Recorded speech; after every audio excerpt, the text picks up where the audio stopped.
Bonjour et bienvenue dans ce tutoriel Premiere Pro CC, un tutoriel volontairement rapide pour vous apprendre les fondamentaux de ce logiciel de montage. Allez, on commence tout de suite. Lancez Premiere, vous arrivez sur la fenêtre de création de votre nouveau projet auquel vous donnez un nom. En appuyant sur le bouton Parcourir, vous ouvrez votre explorateur. Vous choisissez un endroit pour créer le dossier qui accueillera tous les éléments qui composent votre projet Premiere. À cette étape, nous nous contenterons de valider et l'interface de Premiere apparaît.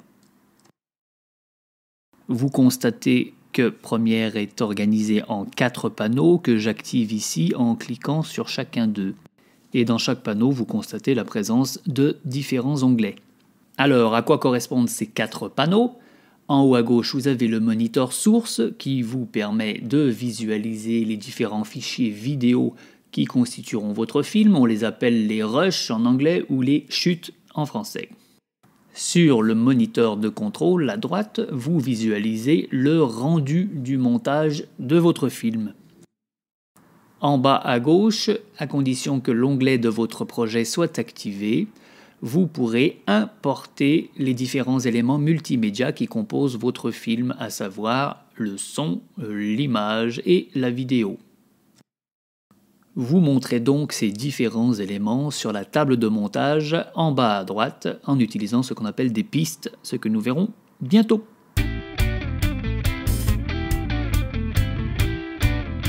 Pour commencer concrètement, nous allons activer l'onglet de notre projet en bas à gauche avant de sélectionner et d'importer les différents éléments qui constitueront notre film.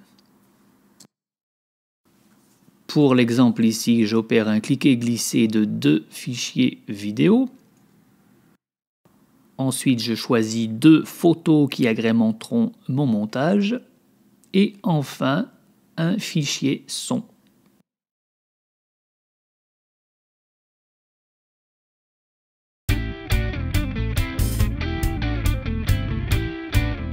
Les différents fichiers apparaissent sous forme de vignettes en bas à gauche. Lorsque vous survolez les vignettes de vos fichiers vidéo, vous déclenchez un aperçu, ce qui est pratique. À présent, étape fondamentale dans votre projet, la création d'une séquence. Pour ce faire, cliquez droit sur le fichier vidéo dont vous voulez que votre projet reprenne les caractéristiques techniques. Dans les options, choisissez « Nouvelle séquence à partir de l'élément ». Vous créez ainsi une séquence qui reprendra les caractéristiques techniques de votre fichier vidéo, à savoir la largeur, la longueur, le nombre d'images par seconde et autres paramètres qu'il est difficile d'appréhender quand on est un débutant. Vous le faites une fois, ensuite vous n'avez plus à vous en soucier pour la suite du projet.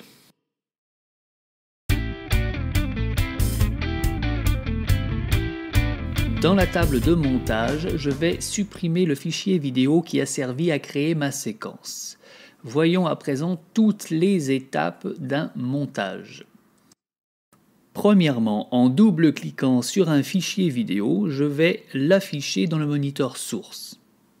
Je peux lire le fichier en appuyant sur le bouton Play ou en déplaçant au moyen d'un cliquer-glisser le curseur ici présent. Deuxièmement, pour ne sélectionner que la partie qui m'intéresse dans ce fichier vidéo, dans ce rush, je vais créer un point d'entrée et un point de sortie avec les 2 petites accolades. Ici, je n'ai donc conservé que les 3 premières secondes de ce rush.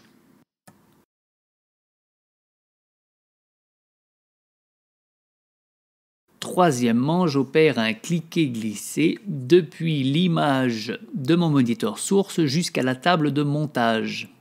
Dans la table de montage, j'obtiens donc un clip, cette petite forme rectangulaire bleue, le dit clip qui s'affiche dans le moniteur de contrôle.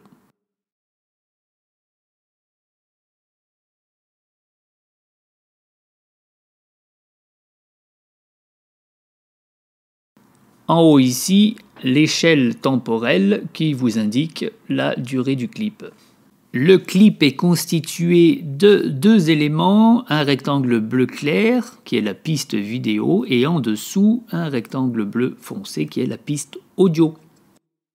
Dans l'onglet de votre projet, vous disposez de plusieurs modes d'affichage, l'affichage liste, l'affichage vignette et vous avez un curseur pour agrandir l'aperçu.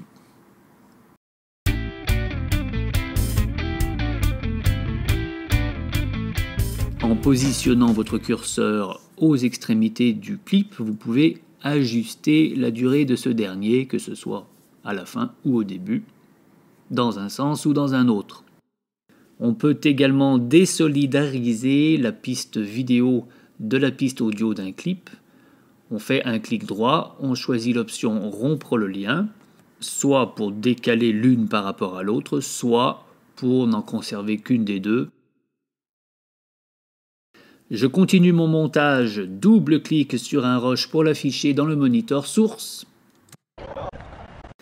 Je positionne mon curseur pour créer un point d'entrée en appuyant sur accolade ouverte. Je positionne le dit curseur pour créer un point de sortie avec le bouton accolade fermée. Puis cliquez-glissez du moniteur source jusqu'à la table de montage en positionnant mon deuxième clip après le premier. Je zoome et dézoome avec l'ascenseur horizontal et j'appuie sur la barre espace pour déclencher la lecture dans le moniteur de contrôle ou sur le bouton play. Clic droit, rompre le lien pour dissocier la vidéo de l'audio sur le clip. Je supprime tout car pour gagner du temps, je peux n'importer que l'image sur la timeline avec ce bouton en forme de pellicule que je clique-glisse sur la table de montage.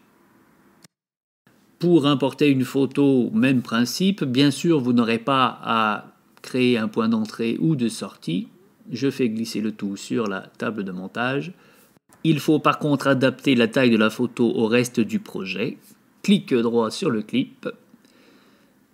Choisissez ajuster à la taille de l'image. Vous obtenez également un clip qui est ajustable dans sa durée en cliquant sur les extrémités de ce dernier, au même titre que n'importe quel clip vidéo. Même procédé avec l'image suivante que je clique-glisse, clic droit pour ajuster à la taille de l'image et ensuite j'adapte la durée avec mon curseur. En l'occurrence ici 3 secondes comme signalé ici. Je positionne mon curseur à l'endroit de mon choix dans l'échelle temporelle, barre espace pour activer la lecture.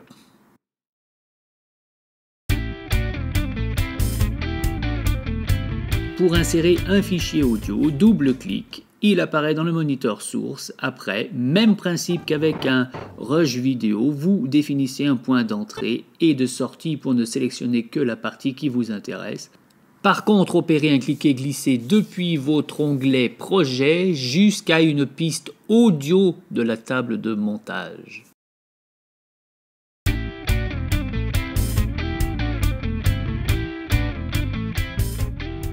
Pour votre confort visuel, en cliquant-glissant la ligne supérieure de la piste qui contient vos clips, vous pouvez agrandir l'aperçu de ces derniers en faisant apparaître les petites vignettes. Ces clips sont bien sûr sélectionnables, déplaçables, comme des petites briques. Vous les collez les uns aux autres grâce à une petite fonction magnétique. J'alterne ici photo et vidéo. Puis je prolonge la piste audio exactement jusqu'à la fin du dernier clip vidéo grâce à cette fonction magnétique.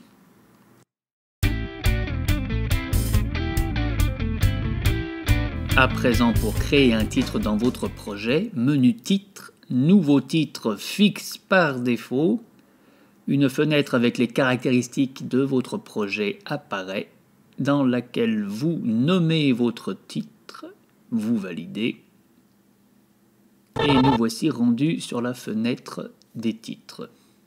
Vous avez le choix d'afficher ou non l'arrière-plan. un clic sur l'image pour taper votre texte. Comme dans n'importe quel traitement de texte, il vous faudra surligner votre texte pour en changer par exemple la couleur.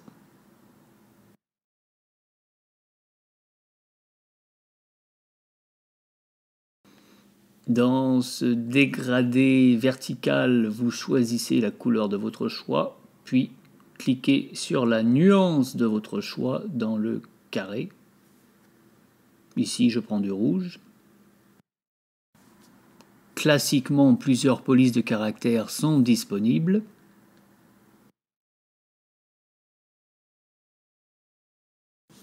Pour déplacer le texte, activez l'outil flèche comme dans Photoshop. Toujours comme dans Photoshop, pour redimensionner le texte, utilisez la poignée d'angle que vous faites cliquer-glisser. Il y a pléthore d'options dans ce panneau titre. On va à présent s'intéresser à l'ombre portée que vous trouvez par ici. En activant cet outil, toutes les options apparaissent, dont l'opacité, l'angle, la distance. Par exemple, la distance de l'ombre, vous voyez que je me rapproche du texte. Centrage horizontal et vertical sont également disponibles.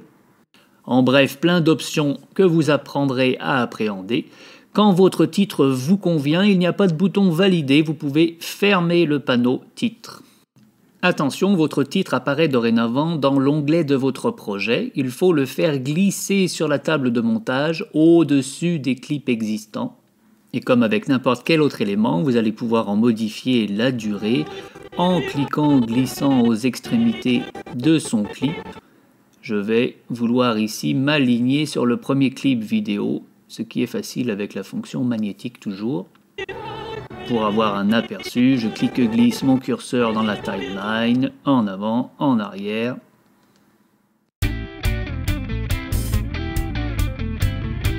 Un clic sur l'onglet Effets pour accéder aux transitions vidéo de type fondu.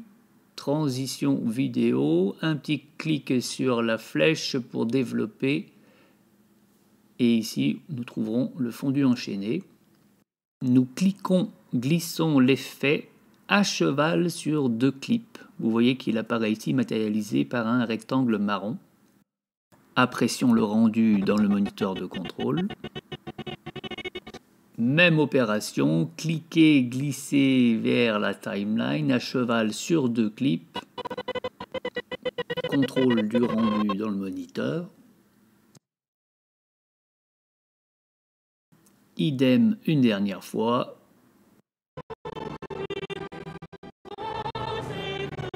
À présent, je vais appliquer un fondu au noir sur mon dernier clip. Toujours cliquer, glisser, positionnement à l'extrémité du dit clip.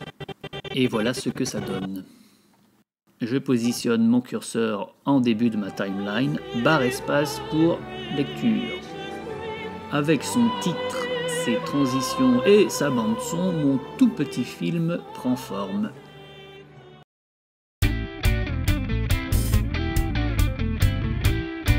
Ne nous reste plus qu'à exporter notre montage. Menu fichier exportation média. Je vous conseille de sélectionner le codec H264 qui offre une compression puissante et une vidéo de haute qualité sur de nombreux appareils allant des smartphones jusqu'aux appareils Blu-ray. Si besoin, vous avez un curseur pour faire défiler votre montage. À noter la présence de petits ergots si vous ne voulez n'en sélectionner qu'une partie.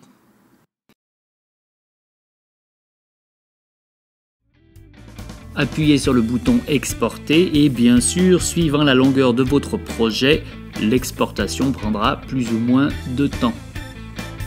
Si vous avez bien fait les choses, vous trouverez le fichier exporté au format MP4 dans le dossier que vous avez désigné au début en créant le projet Premiere Pro CC.